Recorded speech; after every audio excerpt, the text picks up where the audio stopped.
कि बुरा तो हमसे पता नहीं कितनी बार होता होगा। जी। हम अभी सड़क पे जा रहे हैं, कोई चींटी हमारे पाँव के नीचे आके मर गई, कोई मकोड़ा पाँव के नीचे, जाने अनजाने गाड़ी चला रहे हैं, किसी को साइड लग गई, हमें पता नहीं, लेकिन किसी का नुकसान हो गया। जाने अनजाने बहुत सारे पाप होते होंगे।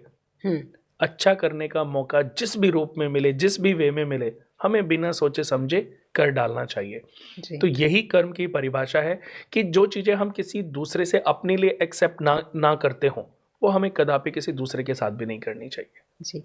हमारे इस जीवन काल में अगर इस जन्म में हम अच्छे काम करते हैं, अच्छे कर्म करते हैं, तो क्या हमने अपने पिछले जन्म में जो भी बुरे कर्म किए हैं, तो क्या उसका फल हमें अच्छा मिलेगा? क्योंकि इस जन्म में तो हम अच्छा कर रहे हैं।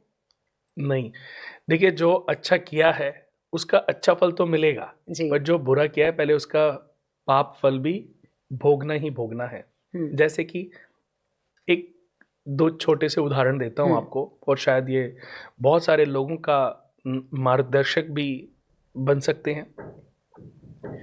कि दो दोस्त थे, बहुत प्यारे दोस्त, एक राम और एक श्याम। ये उसी कर्म की परिभाषा जो सवाल आपने किया है जी। कि पिछले कर्म कैसे काम करते हैं, क्या आज के अच्छे कर्मों का फल हमें कैसे मिलेगा, ये कौन डिसाइड करता है।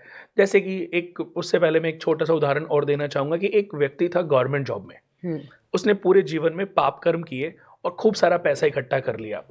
अब जब वो 60 वर्ष का हुआ, रिटायरमेंट का समय आया, तो उसको ये लगा कि यार उसने जीवन में कितना पाप किया है, कितना बुरा किया, कभी इसने किसी को भी नहीं छोड़ा।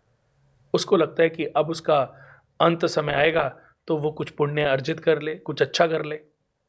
तो वो सत्संग जाना शुरू कर देता है। वो राम कथा, हनुमान कथा, विष्णु पुराण, विष्णु कथाएं, सब चीजें करना शुरू कर देता है। जहां भी अच्छा करने का जिस भी रूप में उसको मौका मिलता था, वो करने लग जाता था। क्योंकि वो ये भी जान लेता है कि जिस बच्चों के लिए उसने ये पैसा इकट्ठा किया, वो दोनों बच्चे विदेशों में सेटल हो गए और उनको उनके पैसे से अब कोई लेना देना नहीं है। जी।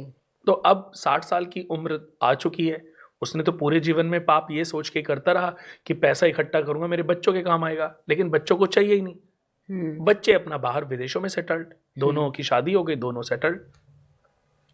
अब धीरे धीरे उसने जितना भी अच्छा करना था अपने जीवन में किया, अंत में उसकी मृत्यु हो गई। मृत्यु के बाद जन्म मिला, तो जन्म लेने से लेकर के 60 साल तक उसके जीवन का स्ट्रगल टाइम चलता रहा। फुटपाथ पे जीवन जिया, उसने अपग्रेड किया, ठेला खरीदा, ठेले पे फ्रूट बेचने लगा, माल ढोने लगा, उसने पूरे जी जान, यानी कि उसकी शादी हुई, फिर बच्चे हुए, उसने जैसे तैसे करके बच्चों को पढ़ाया।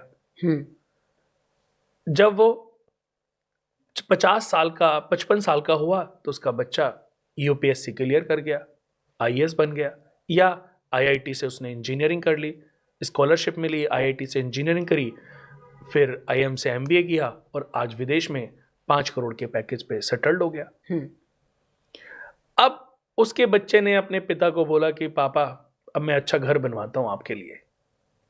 उसने अच्छा घर बनवाया, सारी सुख सुविधाएं, क्योंकि पिता यूएस नहीं जाना चाहते थे, उसने सारी सुख सुविधाएं पिता जहां रहते थे वहीं पर प्रदान कर दी। जी। लेकिन तब एज कितनी हो चुकी थी? 60 वर्ष।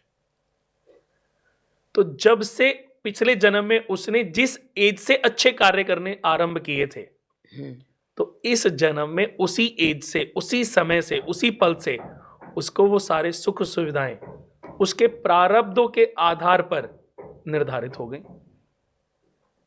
लेकिन 60 साल का जो जम है, जो उसने पाप कर्म किए थे, वो पूरा उसने भोगा। जी। मेहनत करता था, फल नहीं मिलता था। आज अनु जी ऐसे कितने लोग हैं, मैं कहता हूं 95%, 96%, 97, 98, 99% लोग, 100 तो नहीं बोलूंगा, बट 95 to 99% लोग इस दुनिया में ऐसे हैं जो कहते हैं कि हम मेहनत करते और फल नहीं मिलता। जी। तो ये मेहनत करके फल किसको मिलता है? ऐसे वो कौन से लोग हैं जो मेहनत बिना करे फल प्राप्त कर लेते हैं? जी। करोड़ों लोगों से बात करेंगे ना, शायद आपको 1-2%, 2-4-5% मिलेंगे कि जो कहेंगे थोड़ी सी मेहनत करते और फल वो कौन है? मिनिस्टर्स बने हुए आज, ऐसे ही आईएएस की टॉप पोजीशंस में बैठे हैं। ये उनके अपने कर्मास के आधार पर मिले गए भाग्य का खेल है। जी।